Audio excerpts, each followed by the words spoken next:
Hello everyone, my name is Chloe and today I am here with a brand new video. Today I am here to talk about my September wrap-up.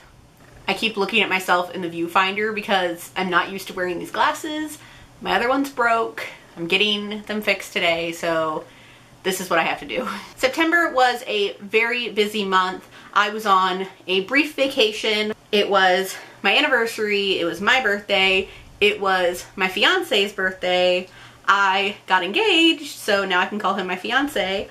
And what else happened? It's like a bunch of people's birthdays. It's a whole month.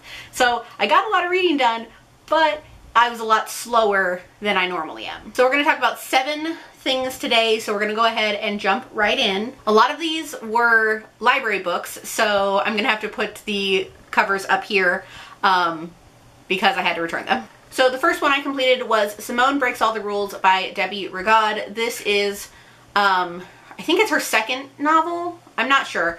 But she wrote Truly Madly Royally, which I read last year and really enjoyed. This one, unfortunately, I did not enjoy as much. It is about Simone, who comes from a Haitian family, and her parents have very strict rules and she's never really broken the rules, so she decides for her senior year she is going to do a bunch of things that she never would have done before. I ended up giving it 3.5 stars, and honestly it's been so long since I read it that I barely remember anything. I just know that I didn't enjoy it as much as Truly Madly Royally. Next I read Blackout by Danielle Clayton, Angie Thomas, Tiffany D. Jackson, Ashley Woodfolk, Nicola Yoon, and who's the last one? Hold on, I can't remember. Nick Stone. I gave this one 4 stars. This one I was really excited to pick up. It is an anthology, but all of the stories are connected. The longest one was Tiffany D. Jackson's story. It is split into 5 parts throughout the book. I don't think I had a specific favorite throughout the book. I just really enjoyed reading all these love stories set during a New York blackout.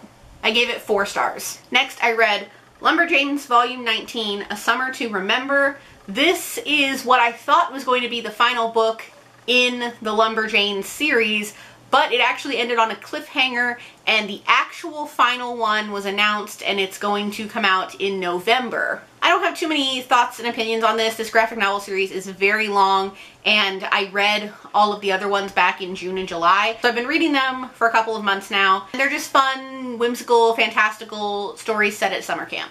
Next I read The Duke and I by Julia Quinn. This is the first Bridgerton book. I finally hopped on the train and watched Bridgerton right at the beginning of the month. I binged it within like 5 days, and then I binged it again with another friend in 2 days, and I really love the series. So I decided to pick up the first book, and while I did enjoy it and the book is holding me over until season 2, it's not as fun as the show, I think, because the show pulls elements from other books in the series to create such an amazing show. For this book there is trigger warnings of rape and off-page death of parents, and there's also a lot of sexual discussion in this book, so it's definitely an 18 and up book.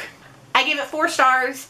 I definitely enjoyed the show more though, but I am interested to see how the rest of the series goes. Next I read While We Were Dating by Jasmine Guillory, and this is the 6th book in the Wedding Date series. This one is following Ben, who is the brother of Theo, who is the main character in the 3rd book, and he meets a celebrity named Anna Gardner while working on an ad campaign. This one was fun, but it definitely had a different vibe than the other books that Jasmine Guillory has written, which is not necessarily a bad thing. It's not my favorite in the series, but I still really enjoyed it, and I gave it 4 stars. Next, I read the BookTube Chicks book club pick for the month of September, and that was Faith Taking Flight by Julie Murphy. I'm not going to talk too much about this because we did do a live show that I'm going to link in the description below, where you can get all of my thoughts and feelings, as well as Kat and Desiree's, but I did not enjoy this book. I don't know what it was about it. It felt like a completely different person was writing it. I really enjoy Julie Murphy's work. I've read most of her books, but this one was not good for me. I ended up giving it 2 stars.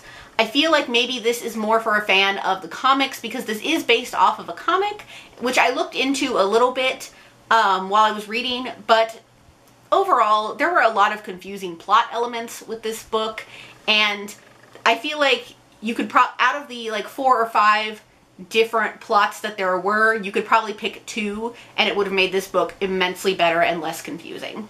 So overall, I gave it 2 stars, and if you want to hear more of my thoughts, check out the live show linked in the description below. So the last book that I'm going to talk about, I actually haven't finished yet, but I am going to finish it after filming this. I have about 40 pages left, and that is Dial A for Aunties by Jessie Q. Santanto. This is a mostly rom-com, but there's also a mystery element in it, which I'm really enjoying. Basically, our main character, Madeline, accidentally kills her blind date, and her mother and her aunties are helping her get rid of the body. This is definitely going to be a 5-star. I can already tell you that just based off of everything that I've read so far. I only have 40 pages left. I've been listening to the audiobook and I am loving it. So I'm really excited to finish this one. And there's a sequel coming out next year, so I'm really pumped to read that. And I'm really glad that I ended up picking this one up. So that is everything that I completed during the month of September. This month went by very quickly, but also felt like it was a million years long. And I also can't believe that we're going into October. It is also officially fall, even though it's still 90 degrees outside here in Florida.